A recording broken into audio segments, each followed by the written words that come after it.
Hi, folks. Welcome to Crisco's Corner. Welcome back. And those of you that are new, welcome.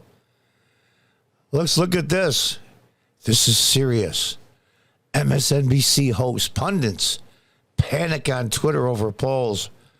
Voters choosing literal fascism. Joy Reid, who's a real bundle of joy, lashed out at voters for worrying more about the economy than GOP. We'll say the buzzword again, fascism.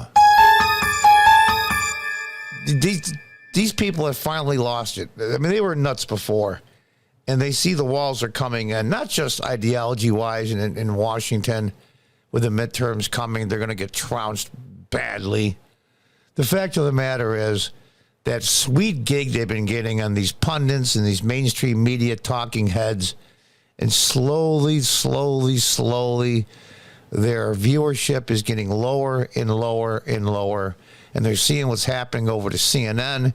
Chris Cuomo now is basically on a morning show like today, and they're being pushed out because the American people are rejecting them. And they're panicking over the sweet gig. I mean, you just sit on one of these, you probably get, I don't know, several $1,000s, I would think, per pundit. You'd be on 4 or 5 times a month. You can make a pretty good living off it. Let's continue on. Liberal MSNBC hosts and pundits worried that potential Democratic losses in the upcoming midterms took to Twitter this week to stoke fears of fascism if voters supported Republican Party candidates. They say liberal anchors, the progressive anchors, were largely reacting to a New York Times poll that found that independent voters were turning to the GOP over concerns about the economy. In the melodramatic tweet, MSNBC's Joy Reid, again, full of joy, bashed anyone who voted Republican as choosing literal fascism. Dun, dun, dun. It's horrifying how many Americans will choose literal fascism, female serfdom. Oh, we're back to the Handmaid's Tale again. Climate collapse. Climates have been changing for tens of thousands of years. And reversal of everything from Social Security and Medicare to student loan relief. Because they think they're giving Republicans the power to investigate Hunter Biden will bring down gas prices. No, what will bring down gas prices is to get a real president, a real one. Whether you like Trump or not, that statement is still true. It's incredible. And there she is, the Miss Bundle of Joy herself. These people are highly, highly educated, hundreds of thousands of dollars, just shot to hell. But I gotta give it to them, though. They're making big, big money. They're set for life. They're set for life right now. And some of them are barely in their 40s. MSNBC host and former Biden White House press secretary Jen Psaki also panicked over the idea that voters prioritize the economy. Holy moly, Shannon, New York Times poll, more than 1/3 of independent voters and a smaller but noteworthy contingent of Democrats said they were open to supporting candidates who reject the legitimacy of the 2020 election as they focus on economic issues.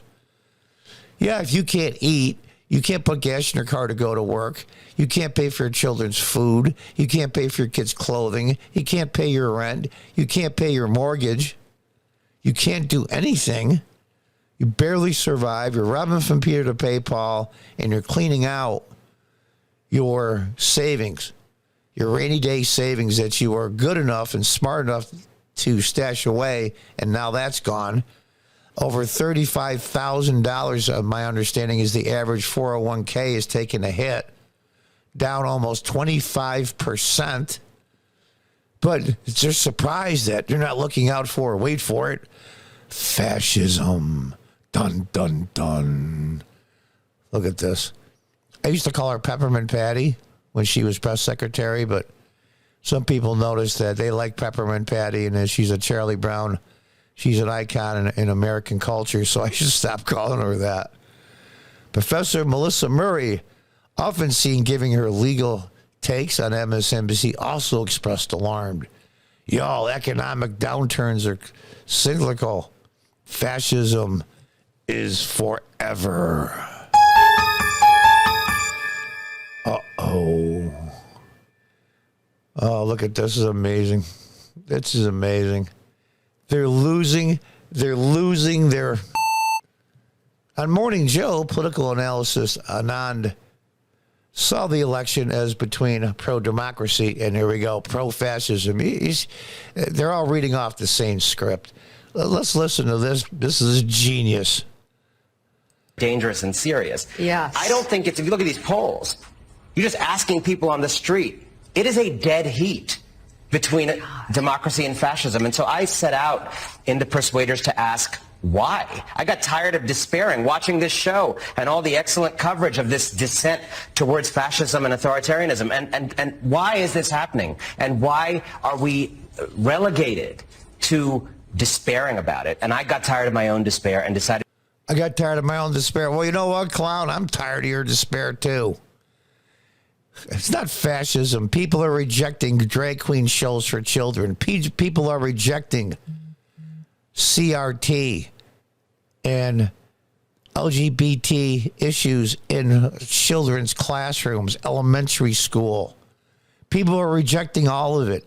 People are rejecting the fact that parents can't go to school board meetings without being under the watchful eye of the DOJ and the FBI.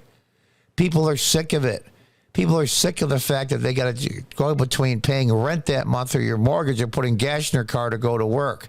People are sick of it. People are sick of going into the grocery store and not having enough money to feed themselves or their families. Yeah, they're not turning to fascism, you moron. This is all about the Roe v. Wade overturning. It's never, ever, ever, never been a constitutional right to have an abortion. It was always a state's issue up until Roe v. Wade. I remember. I was a junior in high school when that happened.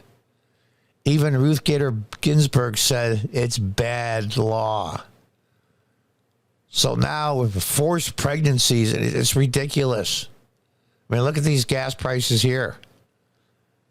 The New York Times, seeing a college poll published Monday, showed the economy and inflation rank far higher as a priority among voters than abortion. Yeah, of course it's going to be higher. Being able to eat, being able to pay your bills and make a living and just make it in the world, it's tough enough as it is. Of course that's going to be a higher priority than abortion. These morons don't get it. They don't get it. It's like the Democrats of the 1850s. All they did was pound on slavery, slavery, slavery, slavery, big government, big government. Well, here we are. They're a one-issue party. They have nothing else left. They have nothing to offer. And it's not that I hate Democrats. I was one most of my life. And in fact, in the early 2000s, I was a local elected official here in upstate New York. I was in city council, the city council president in 2006 as a Democrat. I left the party years ago. They've completely lost their... And that's just the way it is. The inflation rate rose higher than predicted for the month of September. The consumer price index rose 8.2%. I remember that from late 70s, early 80s when I first got married. It's amazing. It's truly amazing. They have nothing left but fear-mongering, giving people more choices, cutting taxes, making it easier for people to live. Get government out of their school classrooms. Get government out of their homes. I mean, if you have a kid that wants to have an operation and they're 12, 13 years old, you don't do it. In some states, you can go to jail. It's insane what's happening. And the part that surprises me more than anything, is this so-called revolution against the left hasn't happened long before now. Maybe it's the mainstream media and social media that kept it going. I don't know. That's another discussion for another time. But finally, the worm is turning, as they say. We're going to see what happens. But this has to stop. And having these mainstream media pundits freak out is actually gratifying to me. And it's 20 days left to the midterms. We're going to watch their heads explode one by one. And nobody will be more delighted than I. Until the next time, goodbye and good luck.